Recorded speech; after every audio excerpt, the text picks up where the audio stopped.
Hello, viewers, and we are back with authors and books.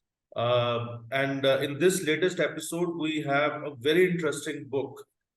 This book is titled Major Chint Singh, The Man Who Should Have Died. So this is the copy of the book which I can, show you. This is the copy of the book. And this has been written by Narendra Singh Parmarji. And fortunately, we have with us Mr. Parmar today. And we'll talk about the book. We'll also have a little bit conversation about the author also. And welcome, Narendra ji. Thank you so much for taking out time for this conversation. Thank you. Namaskar. Thank you for having me. Thank you. And Narendra ji is based out of Australia, and he has been there since 1989. He is a career advisor there, and he's an educationist. He's an international motivational speaker. Narendra ji, we'll start straight with the conversation. So, what is the essence of this book which you have written, and why this book?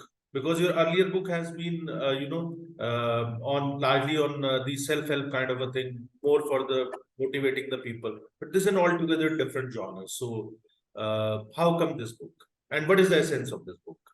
Yeah, sure. So it's an interesting question, Arunji. This is a book of my father. So, and the story or the format of this book is I talk about him, but then he is the one main person who tells his own story. Now, why his story is so important? During World War II, the fall of Singapore happened in sometimes May 1942. And after that, a lot of Indian soldiers and even Commonwealth forces were taken as POW. Some were put it in prisons in Singapore, but then there was a group of Indian soldiers who were brought to New Guinea, Papua New Guinea. So largely this is the story of my father and his men, around about 3,000, which were brought to Papua New Guinea. And the purpose of this book is largely to tell the forgotten part of the Indian military history, which is somewhere lost in the jungles of Papua New Guinea. And out of these 3,000, almost round about the figures are always, when you do research, they always conflict, but largely the 190 Indian soldiers were left out of those 3,000. And there are not many stories like him which have been told. So going back to your question, why this book? So this is the desire of my father when he was actually working on his book when he passed away in 1983. So after the war, he came back to India, and then he was officer in 2nd Dogra Regiment as well. And then he was in the process of telling his story, publishing, and then obviously it was not completed. So when I came to Australia in 1989, I took that as my mission. I will use the Professor Peter Stanley. He's an Australian historian, and what he thinks about the story is, and I will read this from his foreword, which he has put it in the book as well for me. So this is a remarkable in many ways, he means about the book, because it documents one of the most appalling experiences of privatization, hardship, and death, notable not just in Indian or in Indian military history, or but on a global scale. So this kind of stories are not available at the moment. Like the people who were in the Second World War have gone to very old age, or they have all passed away. So I bring this book for the audience. Of course, this will be for Indian military history, and of course, and the wide reader as well. Again, the essence of the story is simply, I just have to repeat again in this one, is that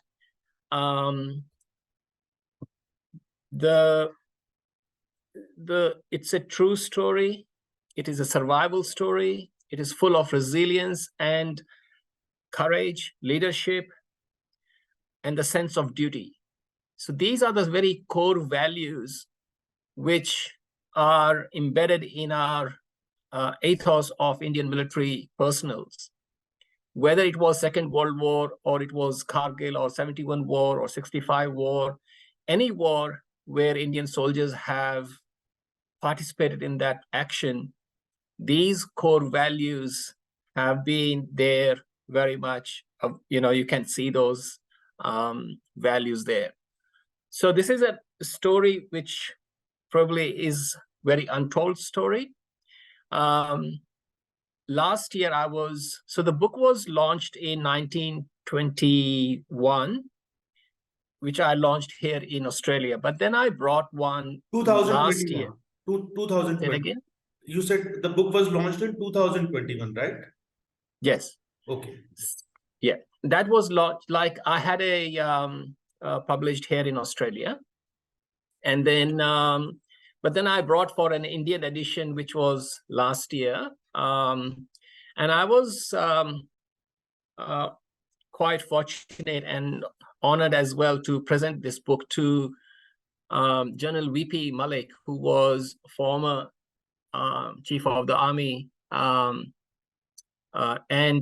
he was very appreciable of the work which I have done, or appreciable of the book.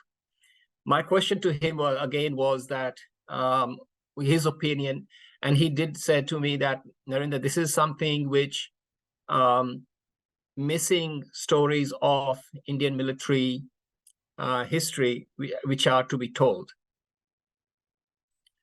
Narendraji, if you could tell us a little bit about, as you said, that it's a real story, and so Major Chint Singh, your father. So if you can tell us briefly, broadly, what kind of story there is in the book, in terms of whether it's about hardships, whether it is about, and what era does this book cover? So if you can tell us, and especially in context of the fact that you have given the title "The Man Who Should Have Died." So it's like, somebody having 9 lives. So what exactly? So it's an intriguing thing, and so for our viewers and for the potential readers of this book, if you could dwell a little bit upon this. Sure. So when I was working on this book, my mentor, again, Professor Peter Stanley, as I said, he is an Australian historian. He has published a lot of books. He has done very extensive research on Indian military history as well. One of his books is about Indian soldiers in Gallipoli as well, like World War One. So he was my mentor, and it so happened that, and how in life, like in there are different dots, but then they join each other. So it just so happened that I was interviewed on ABC radio, which is the national radio. And in that, I just shared these thoughts about this book and then my father's story. And suddenly there were a lot of contacts happening. And then somebody mentioned to me about Professor Peter Stanley, and I contacted him. So he became my mentor, and he supported me with my research as well. Some of the documentations were available from Australian War Memorial. When I was going through some documentation, there was a very large chunk of story which was written by my father, and his diaries were available as well, which I had anyway. But then there were few things which, like, let's say, for example, he became witness in the War Crime Commission after World War II. And I have thrown this book in with this sort of question when the viewers or the readers will read, why suddenly Major Chint Singh is important. or why his story is important. So as I said to you before, Arunji, that nearly about 2,800 Indian soldiers have died in those jungles. And it so happened that my father was taking some notes, he was making some notes, and then he was trying to motivate his men around him. He was still JCO, which is Junior Commissioned Officer at that time, but he still had some soldiers, and the soldiers were from Punjab Regiment, Dogra Regiment, Frontier Force Regiment, all religion, Sikhs, Hindus, Muslim, all religious soldiers were there. So he took the role of being leadership and binding them together and trying to survive in those conditions. In some of the cases, like there was no food given to them. So, and I will read from the book a couple of lines. So for nearly about a year, they didn't have any access to proper food. So from the book itself, I will read this. The grass in the jungle was only vegetables and lizards, grasshoppers, snakes, mice, where are vitamins. And there were no proper living conditions. So they were living virtually in swamps, walking miles and miles in a day, carrying a lot of load for working for the Japanese porters. So they were working as laborers for the Japanese, and Japanese were building their base in Papua New Guinea. So they had a plan for Pacific. So they were thinking of expanding their operation in Pacific Ocean, and Papua New Guinea was going to be their base as well. So they were making some runways, their camps. So Indian soldiers were used as the laborers there. So they used to march long marches. Some used to fell dead while doing these marches. So there was no proper cremation for them. So they were really harsh conditions, which are probably, I think, very hard to imagine in what conditions they were walking in. So there was no proper medicine.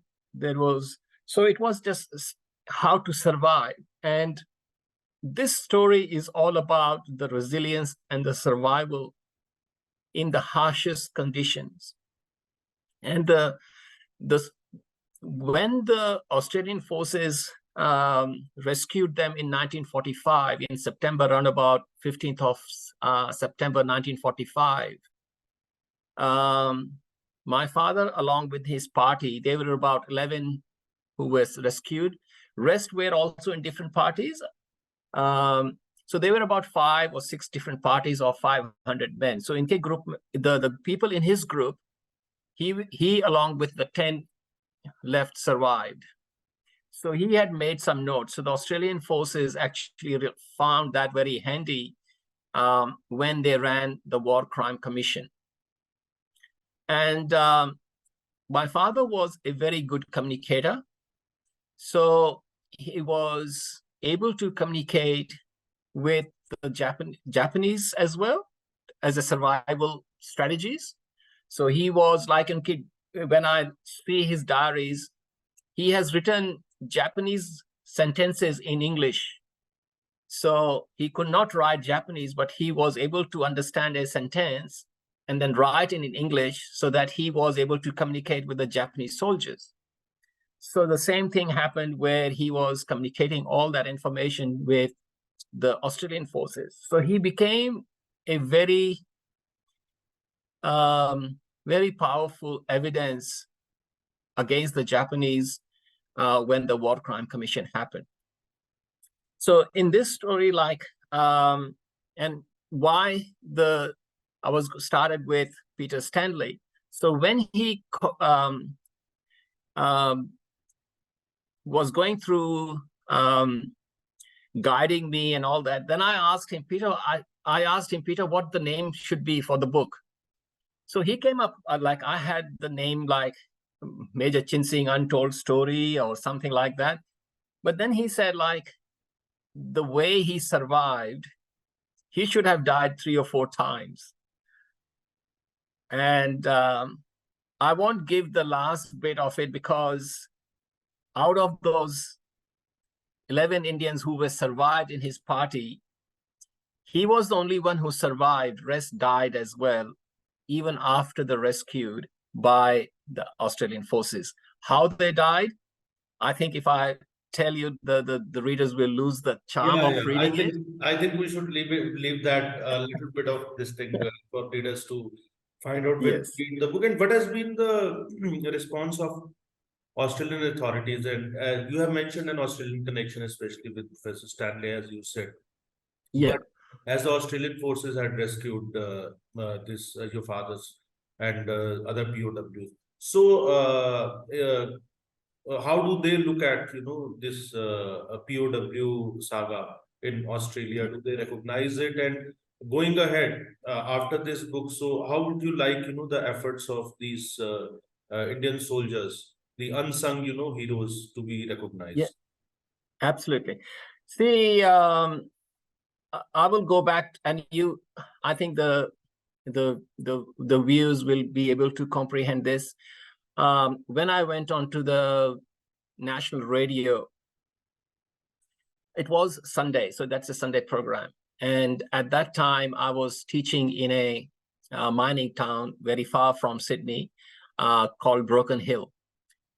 And you won't believe, Arunjin, when I went on air, while the host or the presenter actually gave me 15 minutes, but within that 15 minutes, we started getting calls from all over Australia. They were saying, and in that program, I just read few names which my father knew. I read few things from my father's diary, and straight away, like, we started getting calls from Canberra. Oh, I knew Chint Singh. I knew, because very large percentage of Australian soldiers have participated in the war as well. So they knew that there were a lot of Indians who died in Papua New Guinea. So, like, I had so many calls. So that 15-minute section, which was allocated to me, expanded to half an hour. And they were amazed to see that, okay, and I started getting messages, letters, and they were saying this story has to be told.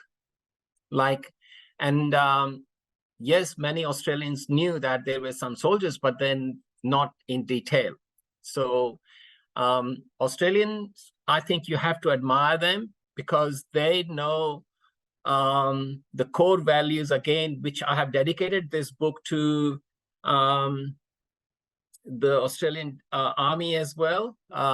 Here we have got what we call as Anzac spirit, which is courage, comradeship, and justice. And those values resonate very much with the Australians when they heard about this story. Going back to the response again, Arunji, in 1945, when after being rescued, my father was attached to a Australian regiment. It was a Scottish regiment. And then he had so he fostered this friendship in 1945.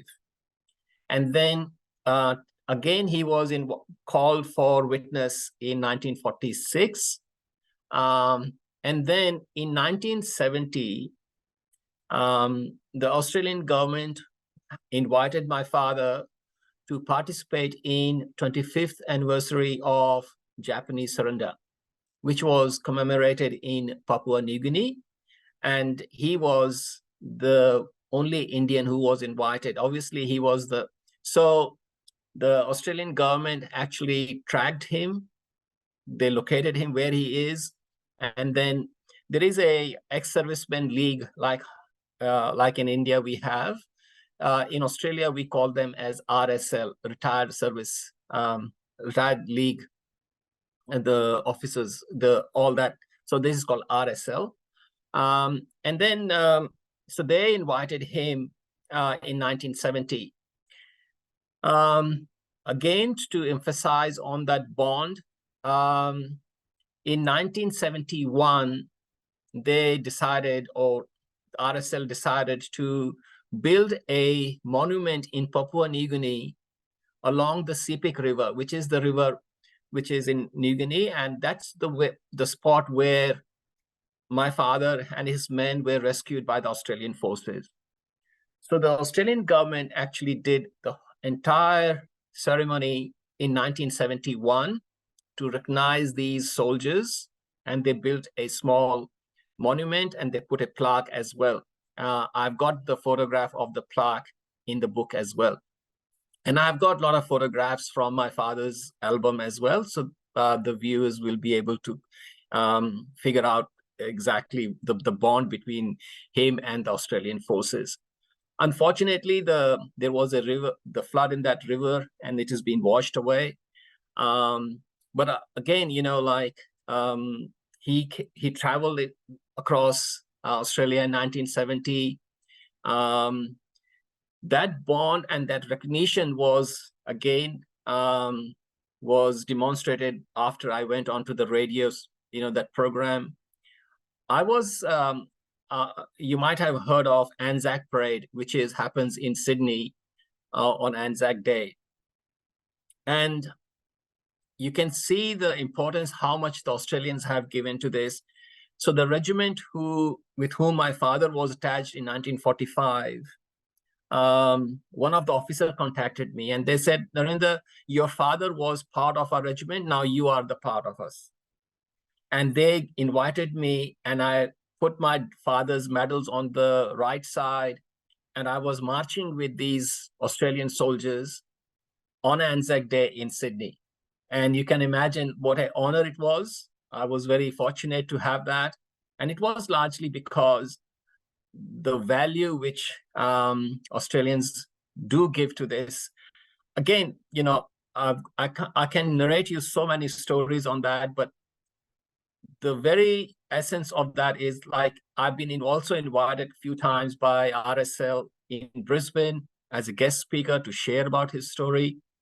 So all in all, Arunji, the bond which my father had, and again, you know, recently Modi ji had gone to Papua New Guinea, and I was thinking of, like, my father would be smiling from heaven, because this was the people of Papua New Guinea was very close to his heart, because they were the one who used to help him and his men to survive, to bring some food. They had so much bond with them, and they were so hospitable as well. So, and my father always had very soft heart and very gratitude towards the people of Papua New Guinea. And you know, it's just amazing that connection he built in 1945 is just amazing, just amazing. Yeah. So one last question: what are your expectations from the Indian government? I know that you visit India frequently. You have been trying to contact Indian authorities also. So, like, in Australia, they have recognized the efforts of this POW. And now, so what would be an ideal thing for Indian government to do? Probably, you know, not only in context of your father's sacrifice and the sacrifice which happened there, but also in terms of probably a larger thing of recognition of the POWs in World War One and World War Two, because after all, it was the Indian military. So, how would you look at? What's your suggestion, or what kind of expectation you would have from the Indian authorities? Yeah. So my and my main thing, of course, is just not my father. It's about other 3,000 POWs, and they were Indian nationals, coming from all religions. They were Indian soldiers. And I have put forward a request or a proposal to Australian government through the Department of Foreign Affairs and Trade and Foreign Affairs to build a monument somewhere in Canberra or Sydney or wherever it is suitable. I will give you one example, Arunji. In 2018, there was a memorial has been built or inaugurated by Indian Vice President Mr. Naidu in France to recognize Indian soldiers who died in World War I. So it is not unusual where Indian government has gone and recognized the sacrifice made by Indian soldiers. So the second thing which it is really important for Indian government also to recognize this is in recent times, of course, with Quad, membership of Quad, Australian and Indian Defense Forces are doing joint exercise. There have been close collaboration between the two countries to build a safe and secure Indo-Pacific region. So there is a very close, or these two countries have come very close now, driven by the two great democracies as well. So to share a common war stories, like, yes, we were together in the past, so we will have a common war story or wartime story. And in recent times, like when I came to Australia in '89, not many Indians were here, but of course, in last 10 years, the Indian diaspora has increased a lot. So when we talk about Indian diaspora, they should feel proud of their Indian heritage as well, where they can see and feel take pride in that Indian soldiers were part of World War II. They played important role in Pacific or the Papua New Guinea. And therefore, to relate that their linkages with India, with the back home and the home which they live in now there is a bond, there is a common story.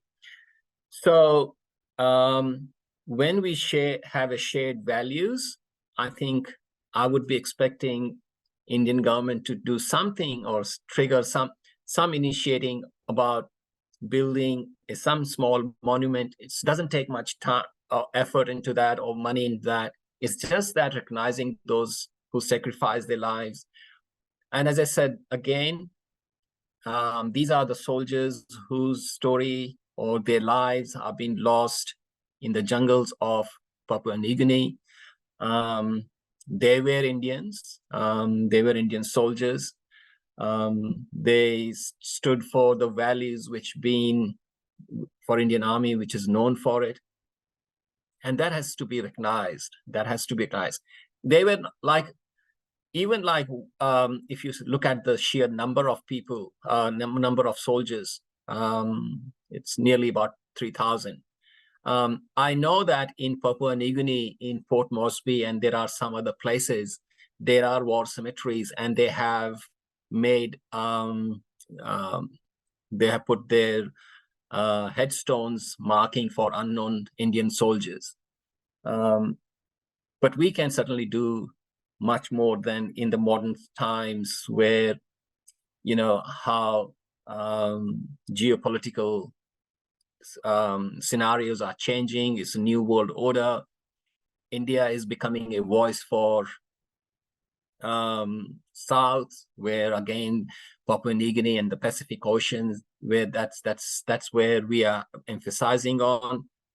So I do hope that this has been recognized. I would even love to hear from someone who is in the film industry or in a short film, just share that environment in which Chint Singh or my father and his men survived sometimes the visual can become really more effective way of telling the story. So let's say I have been a couple of times to Australian High Commission in New Delhi. I have put forward the proposal. It has gone to, and I'm told that it's been forwarded to Canberra as well.